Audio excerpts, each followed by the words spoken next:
Turkey has been in the news a lot lately. It's been a target of ISIS-inspired terrorism, a safe haven for Syrian refugees, the location of Kurdish unrest, and the center of many geopolitical controversies. Today we'll be learning about this fascinating and complex country from Ayse Kadayifci-Orellana. Ayse is an assistant professor at Georgetown University.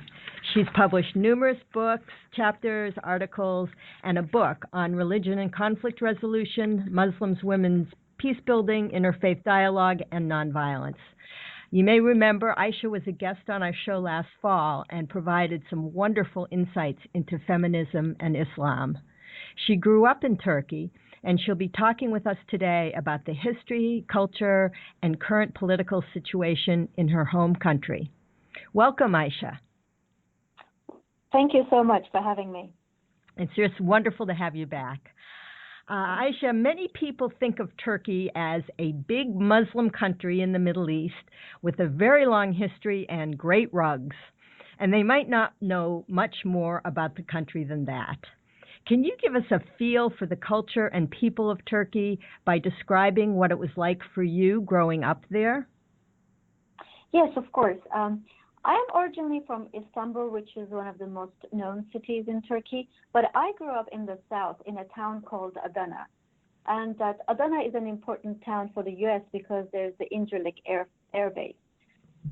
When I was growing, I was from the majority Sunni Muslim background and of no particular ethnic identity. I come from multiple different ethnic identities because Ottoman Empire was a multi-ethnic, multi-faith community, and there was a lot of intermarriages and mixing of these identities. My family was secular, and so I didn't really realize many of the issues that are important today because we did not feel it as much. When I was growing up, Turkey was coming out of sort of a political coup, which was an important event then. But I sort of did not feel pressure of being either an Islamist or an ethnic identity group member. And to me, it felt pretty normal. So my family was kind of international. My father worked at the American Air Base as a consultant medical doctor. And we were very much connected with both the community in Adana, but also very international in many ways. So ethnic, religious politics was not so important as I was growing up. That doesn't mean that it wasn't important in the country, but I did not feel it very much. Maybe that's because I was from the majority group. When and how was the modern state of Turkey founded? Can you tell us about the founding story and comment on what that story reveals about the goals and aspirations of the country?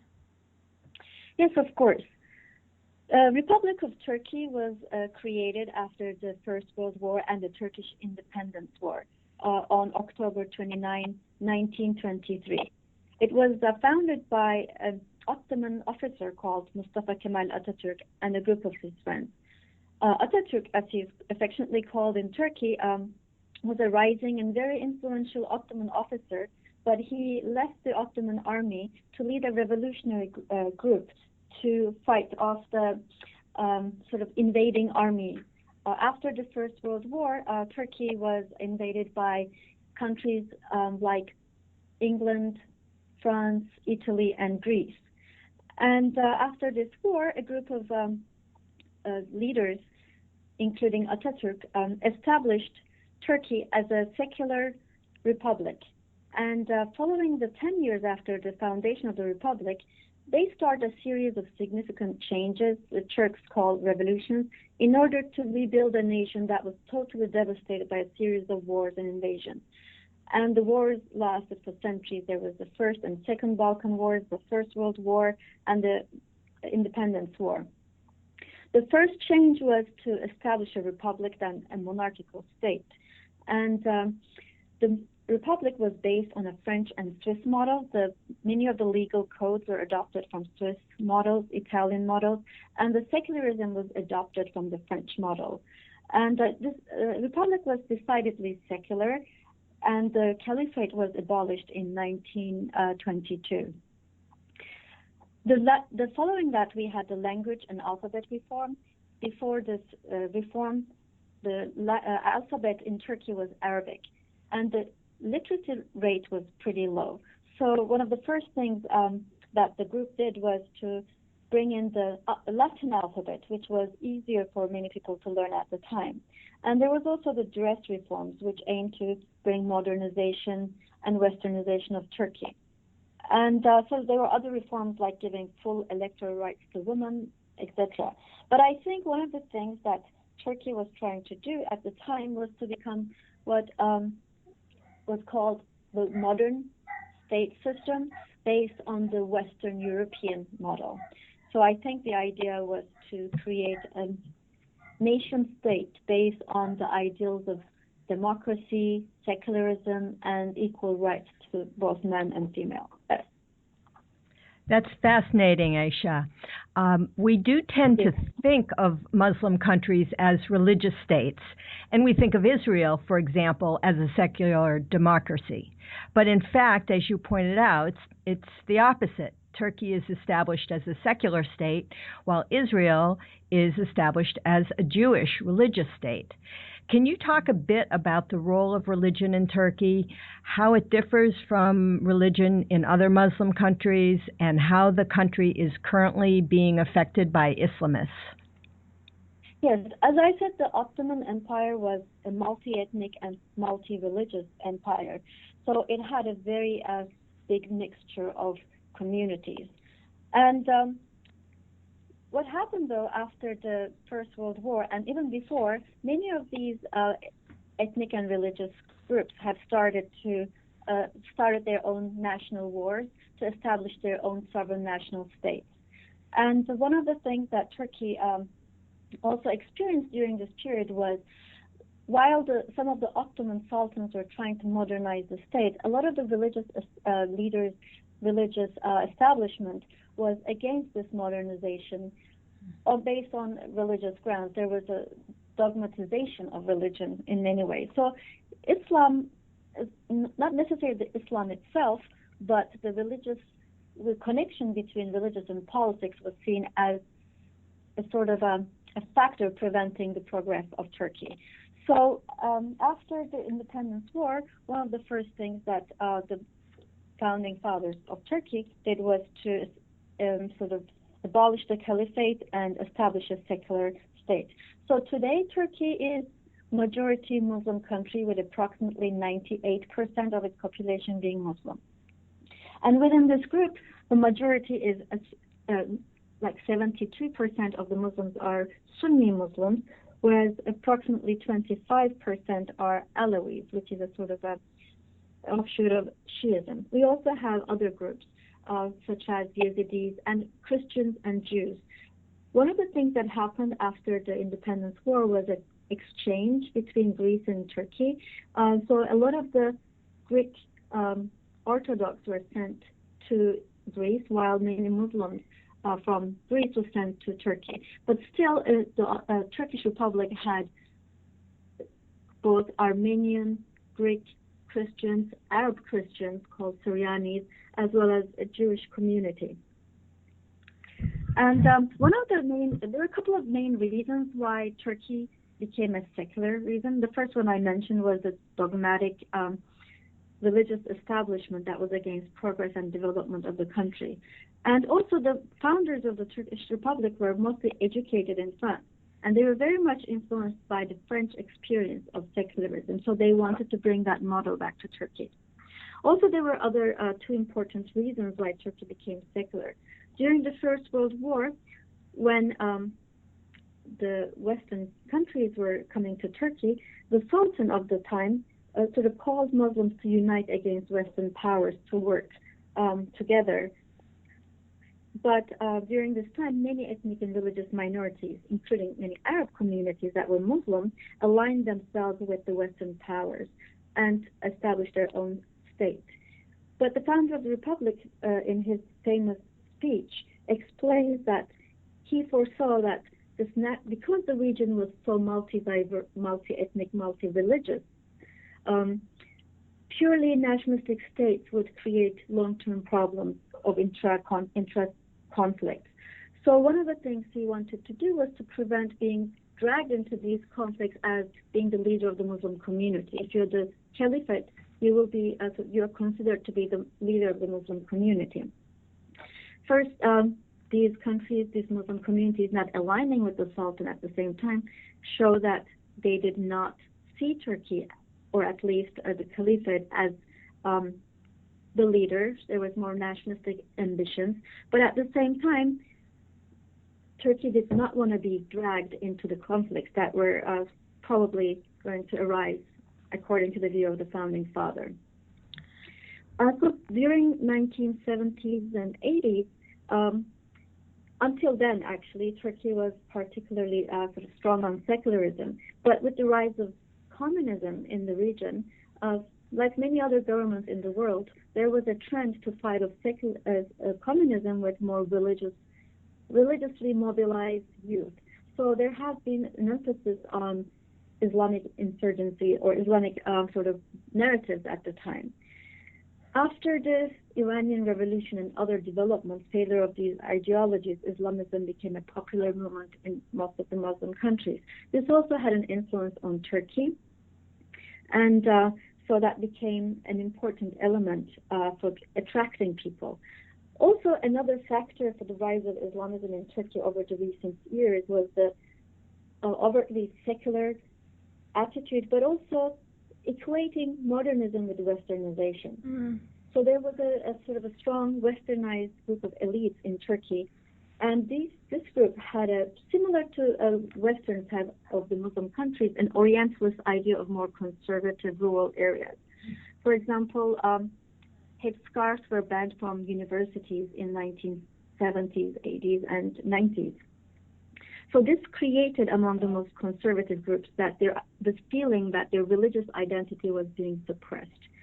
And they were frustrated also with Turkey's attempts to join EU, but EU never sort of accepted Turkey as culturally, at least, part of EU.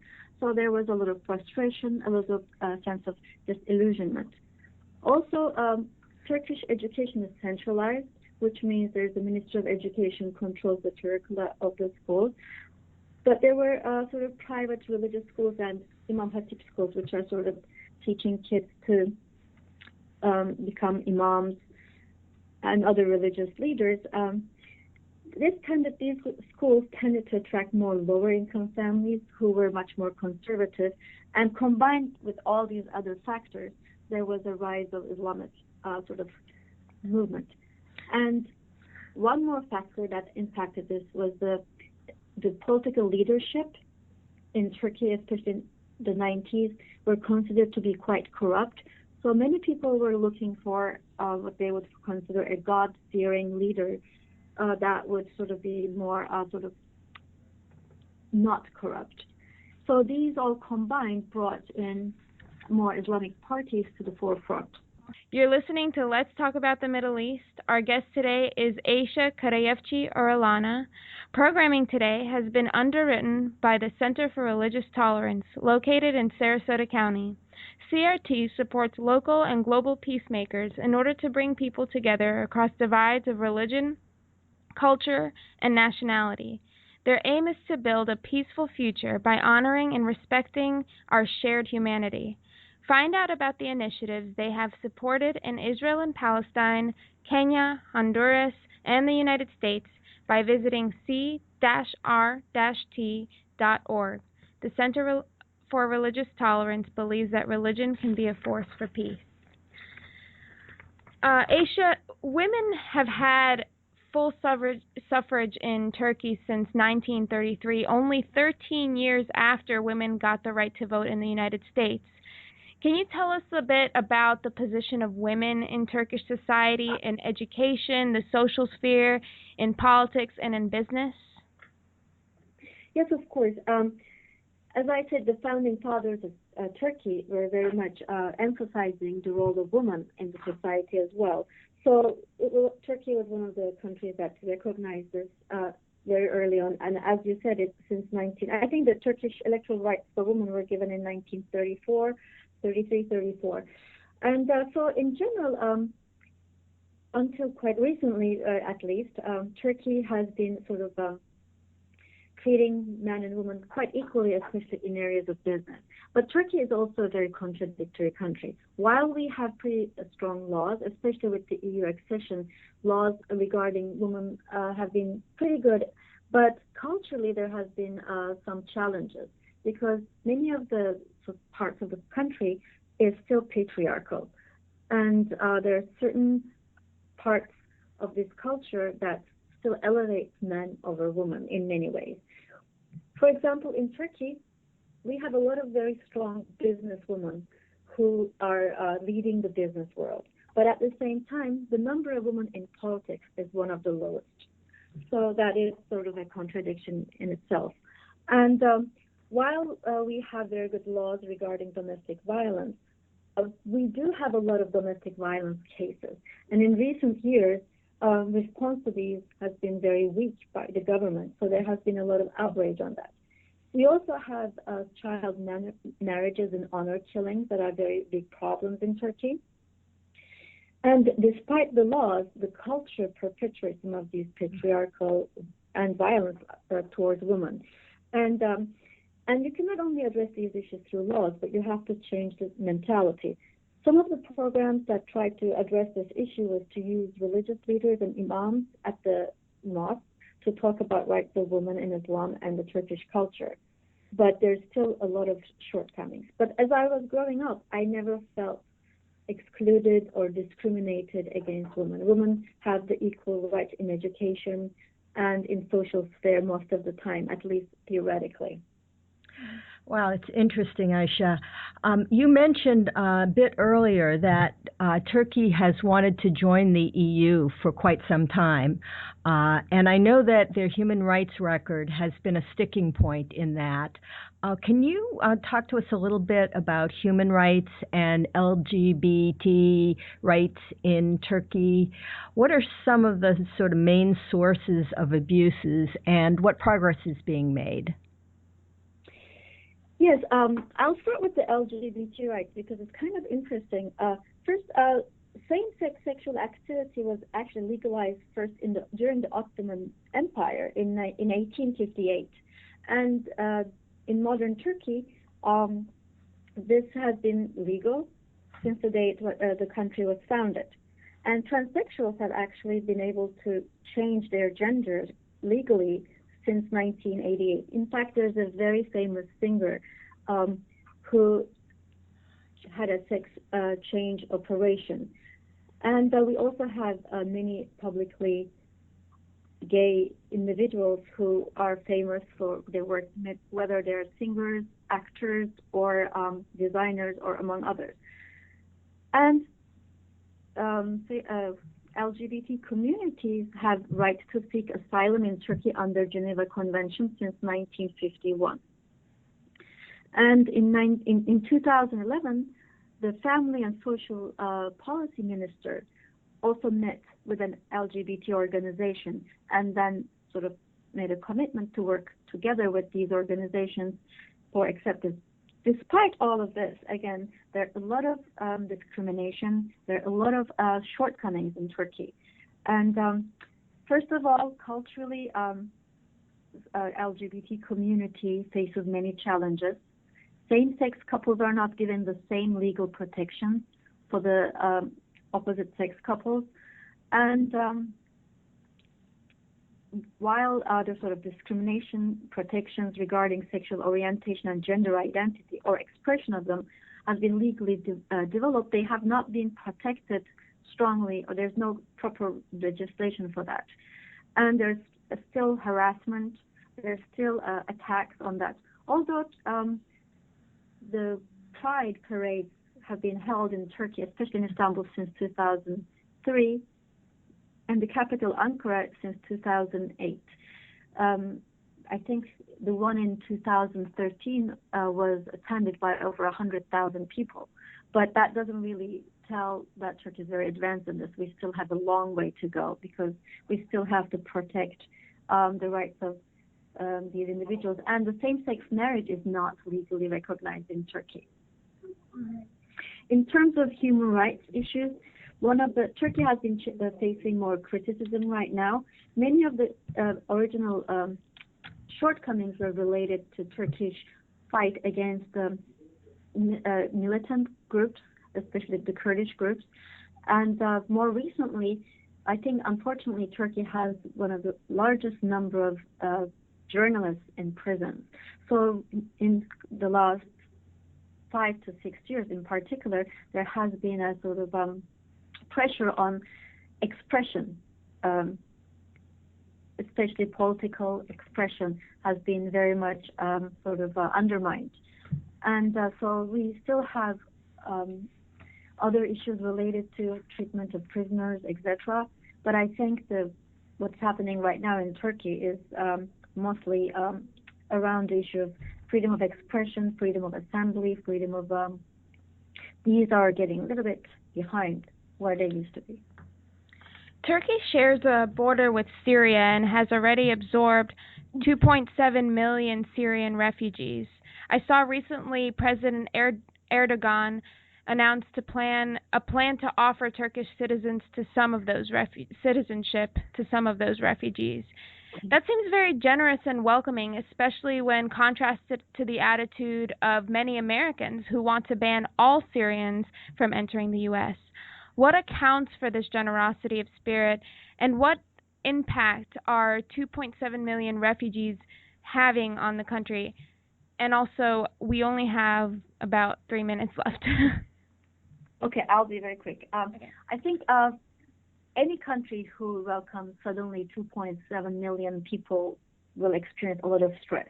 And in Turkey, there are two dimensions of this. First, there are these refugee camps where many of the Syrians live, but there's also refugees in the cities who do not live in refugee camps.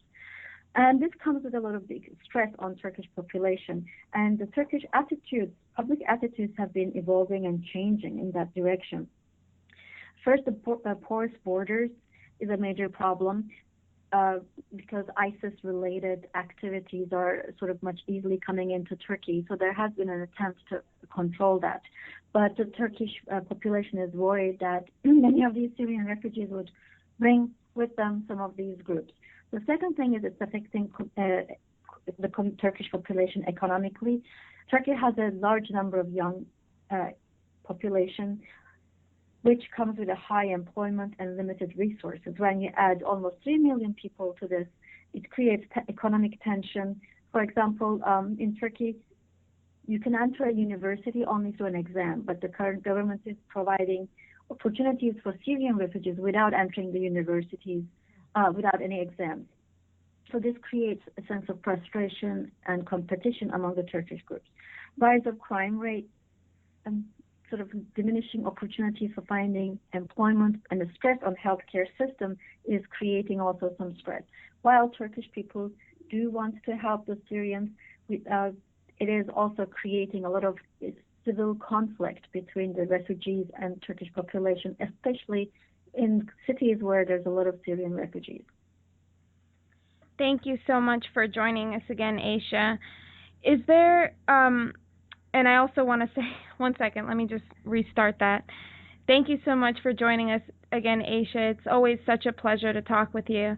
Is there a way for listeners to reach you or learn more about Turkey? Yes, there are some quite interesting websites that might be a good resource because it's very hard to summarize a very rich culture in such a short time. I'm familiar with the turkishculture.org, which is about Turkish culture. There's the Cultural Foundation organization as well. Also, the embassy websites can be a good resource for getting a better insight on Turkey. Thank you so much.